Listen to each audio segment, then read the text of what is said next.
एक समय बृहस्पति जी ब्रह्मा जी से बोले, हे ब्राह्मण श्रेष्ठ, चैत्र व आश्विन मास के शुक्ल पक्ष में नवरात्र का व्रत और उत्सव क्यों किया जाता है?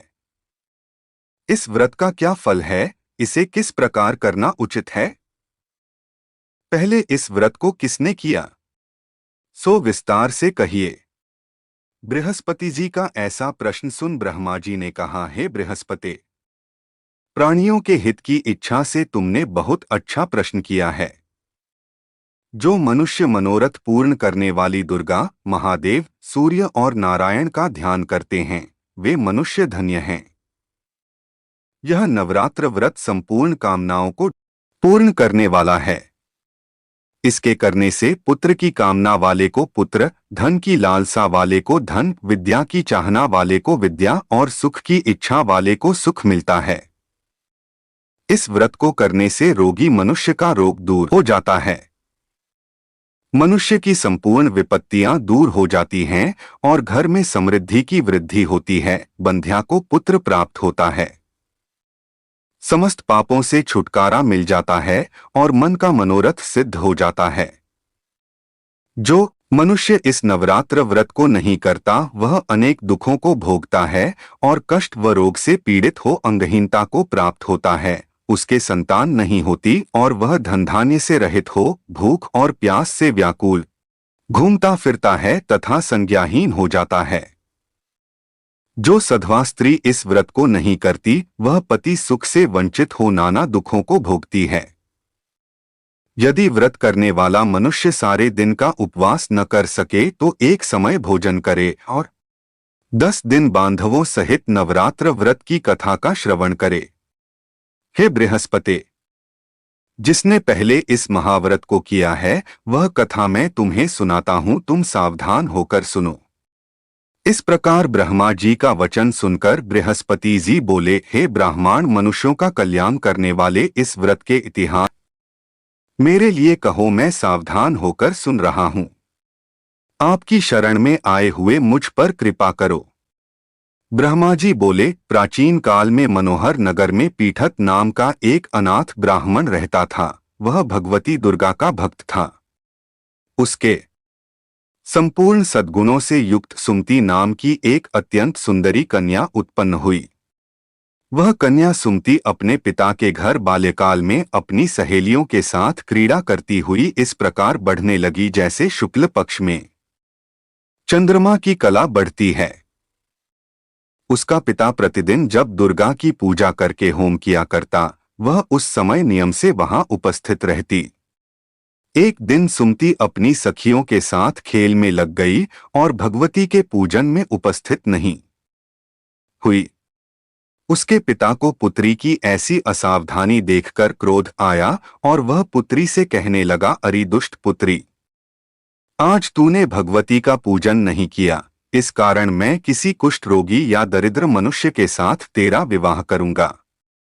पिता का ऐसा वचन सुन सुमति को बड़ा दुख हुआ और पिता से कहने लगी, हे पिता, मैं आपकी कन्या हूं तथा सब तरह आपके अधीन हूं, जैसी आपकी इच्छा हो वैसा ही करो। राजा से, कुष्ठी से, दरिद्र से अथवा जिसके साथ चाहो मेरा विवाह कर दो, पर होगा वही जो मेरे भाग्य में लिखा है। मेरा तो अटल विश्वास है जो जैसा कर्म करता है उसको कर्मों के अनुसार वैसा ही फल प्राप्त होता है, क्योंकि कर्म करना मनुष्य के अधीन है पर फल देना ईश्वर के अधीन है। जैसे अग्नि में पड़ने से तृणादि उसको अधिक प्रदीप्त कर देते हैं, इस प्रकार कन्या के निर्भयता से कहे हुए वचन सुन उस ब्राह्मण ने क्रोधित हो अपनी कन्या का विवाह एक कुष्ठी के साथ कर दिया और अत्यंत क्रोधित हो पुत्री से कहने लगा, हे पुत्री, अपने कर्म का फल भोगो, देखें भाग्य के भरोसे रहकर क्या करती हो। पिता के ऐसे कटु वचनों को सुन सुमति मन में विचार करने लगी, अहो, मेरा बड़ा दुर्भाग्य है जिससे मुझे ऐसा पति मिला। इस तरह अपने दुख का विचार करती हुई वह कन्या अपने पति के साथ वन में चली गई और डरावने कुशायुक्त उस निर्जन वन में उन्होंने वह रात बड़े कष्ट से व्यतीत की। उस गरीब बालिका की ऐसी दशा देख देवी भगवती ने पूर्व पुण्य के प्रभाव से प्रकट हो सुमति से कहा, हे दीन ब्राह्मणी, मैं तुझसे प्रसन्न हूँ, तुम जो चाहो सो वरदान मांग सकती हो। भगवती दुर्गा का यह वचन सुन ब्राह्मणी ने कहा, आप कौन हैं वह सब मुझसे कहो। ब्राह्मणी का ऐसा वचन सुन देवी ने कहा कि मैं आदि शक्ति भगवती हूँ और मैं ही ब्रह्म विद्या व सरस्वती हूँ। प्रसन्न होने पर मैं प्राणियों का दुख दूर कर उनको सुख प्रदान करती हूँ। हे ब्राह्मणी, मैं तुझ पर तेरे पूर्व जन्म के पुण्य के प्रभाव से प्रसन्न हूँ। तुम्हारे पूर्व जन्म का वृतांत सुनाती हूँ, सुनो। तू पूर्व जन्म में निषाद भील की स्त्री थी और अति पतिव्रता थी। एक दिन तेरे पति निषाद ने चोरी की। चोरी करने के कारण तुम दोनों को सिपाहियों ने पकड़ लिया और ले जाकर जेल खाने में कैद कर दिया। उन लोगों ने तुझको और तेरे पति को भोजन भी नहीं दिया। इस प्रकार नवरात्र के दिनों में तुमने न तो कुछ खाया और न जल ही पिया। इस प्रकार 9 दिन तक नवरात्र का व्रत हो गया। हे ब्राह्मणी, उन दिनों में जो व्रत हुआ, इस व्रत के प्रभाव से प्रसन्न होकर मैं तुझे मनोवांछित वर देती हूँ। तुम्हारी जो इच्छा हो सो मांगो। इस प्रकार दुर्गा के वचन सुन ब्राह्मणी बोली, अगर आप मुझ पर प्रसन्न हैं तो हे दुर्गे, मैं आपको प्रणाम करती हूँ, कृपा करके मेरे पति का कोढ़ दूर करो। देवी ने कहा, उन दिनों तुमने जो व्रत किया था उस व्रत का एक दिन का पुण्य पति का कोढ़ दूर करने के लिए अर्पण करो। उस पुण्य के प्रभाव से तेरा पति कोढ़ से मुक्त हो जाएगा। ब्रह्मा जी बोले। इस प्रकार देवी के वचन सुन वह ब्राह्मणी बहुत प्रसन्न हुई और पति को निरोग करने की इच्छा से जब उसने तथास्तु ठीक है ऐसा वचन कहा, तब उसके पति का शरीर भगवती दुर्गा की कृपा से कुष्ठ रोग से रहित हो अति कांतिवान हो गया। वह ब्राह्मणी पति की मनोहर देह को देख देवी की स्तुति करने लगी, हे दुर्गे, आप दुर्गति को दूर करने वाली, तीनों लोकों का संताप हरने वाली, समस्त दुखों को दूर करने वाली, रोगी मनुष्य को निरोग करने वाली, प्रसन्न हो मनोवांछित वर देने वाली और दुष्टों का नाश करने वाली जगत की माता हो। हे अम्बे, मुझ निरपराध अबला को मेरे पिता ने कुष्ठी मनुष्य के साथ विवाह कर घर से निकाल दिया। पिता से तिरस्कृत निर्जन वन में विचर रही हूँ। आपने मेरा इस विपदा से उद्धार किया है। हे देवी, आपको प्रणाम करती हूँ, मेरी रक्षा करो। ब्रह्मा जी बोले, हे बृहस्पति। उस ब्राह्मणी की ऐसी स्तुति सुन देवी बहुत प्रसन्न हुई और ब्राह्मणी से कहा, हे ब्राह्मणी, तेरे उदालय नामक अति बुद्धिमान, धनवान, कीर्तिवान और जितेंद्रिय पुत्र शीघ्र उत्पन्न होगा। ऐसा वर प्रदान कर देवी ने ब्राह्मणी से फिर कहा कि हे ब्राह्मणी, और जो कुछ तेरी इच्छा हो वह मांग ले। भगवती दुर्गा का ऐसा वचन सुन सुमति ने कहा कि हे भगवती दुर्गे, अगर आप मुझ पर प्रसन्न हैं तो कृपा कर मुझे नवरात्र व्रत की विधि और उसके फल का विस्तार से वर्णन करें।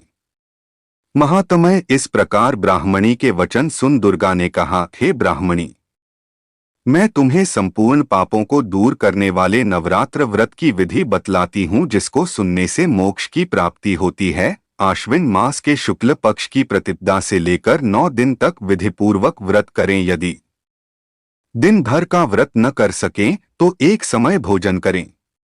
विद्वान ब्राह्मणों से पूछकर घट स्थापन करें और वाटिका बनाकर उसको प्रतिदिन जल से सींचें। महाकाली, महालक्ष्मी और महासरस्वती देवी की मूर्तियां स्थापित कर उनकी नित्य विधि सहित पूजा करें और पुष्पों से विधिपूर्वक अर्घ्य दें। बिजारा के फल से अर्घ्य देने से रूप की प्राप्ति होती है। जायफल से अर्घ्य देने से कीर्ति, दाख से अर्घ्य देने से कार्य की सिद्धि होती है, आंवले से अर्घ्य देने से सुख की प्राप्ति और केले से अर्घ्य देने से आभूषणों की प्राप्ति होती है। इस प्रकार पुष्पों व फलों से अर्घ्य देकर व्रत समाप्त होने पर 9वें दिन यथा विधि हवन करें। खांड, घी, गेहूं, शहद, जौ, तिल, बिल्व, बेल, नारियल, दाख और कदम्ब आदि से हवन करें। गेहूं से होम करने से लक्ष्मी की प्राप्ति होती है। खीर एवं चंपा के पुष्पों से धन की और बेल पत्तों से तेज व सुख की प्राप्ति होती है। आंवले से कीर्ति की और केले से पुत्र की, कमल से राज सम्मान की और दाखों से संपदा की प्राप्ति होती है। खांड, घी, नारियल, शहद, जौ और तिल तथा फलों से होम करने से मनोवांछित वस्तु की प्राप्ति होती है। व्रत करने वाला मनुष्य इस विधि विधान से होम कर आचार्य को अत्यंत नम्रता के साथ प्रणाम करे और यज्ञ की सिद्धि के लिए उसे दक्षिणा दे। इस प्रकार बताई हुई विधि के अनुसार जो व्यक्ति व्रत करता है उसके सब मनोरथ सिद्ध होते हैं, इसमें तनिक भी संदेह नहीं है। इन 9 दिनों में जो कुछ दान आदि दिया जाता है उसका करोड़ों गुना फल मिलता है। इस नवरात्र व्रत करने से अश्वमेध यज्ञ का फल मिलता है। हे ब्राह्मणी, इस संपूर्ण कामनाओं को पूर्ण करने वाले उत्तम व्रत को तीर्थ, मंदिर अथवा घर में विधि के अनुसार करें। ब्रह्मा जी बोले, हे बृहस्पति। इस प्रकार ब्राह्मणी को व्रत की विधि और फल बताकर देवी अंतर्ध्यान हो गई। जो मनुष्य या स्त्री इस व्रत को भक्तिपूर्वक करता है वह इस लोक में सुख प्राप्त कर अंत में दुर्लभ मोक्ष को प्राप्त होता है। हे बृहस्पति, यह इस दुर्लभ व्रत का महात्म्य है जो मैंने तुम्हें बतलाया है। यह सुन बृहस्पति जी आनंद से प्रफुल्लित हो ब्रह्मा जी से कहने लगे कि हे ब्राह्मण, आपने मुझ पर अति कृपा की जो मुझे इस नवरात्र व्रत का महात्म्य सुनाया। ब्रह्मा जी बोले कि हे बृहस्पति, यह देवी भगवती शक्ति संपूर्ण लोकों का पालन करने वाली है। इस महादेवी के प्रभाव को कौन जान सकता है? बोलो देवी भगवती की जय। व्रत की विधि प्रात नित्य कर्म से निवृत्त हो स्नान कर मंदिर में या घर पर ही नवरात्र में दुर्गा जी का ध्यान करके यह कथा करनी चाहिए।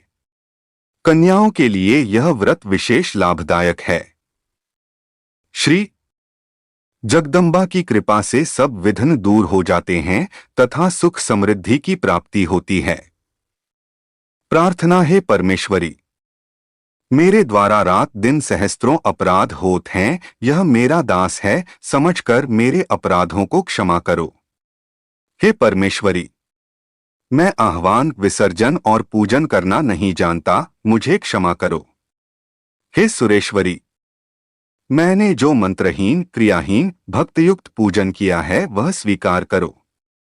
हे परमेश्वरी, अज्ञान से, भूल से अथवा बुद्धि भ्रांति से जो न्यूनता अथवा अधिकता हो गई है उसे क्षमा करिए तथा प्रसन्न होइए।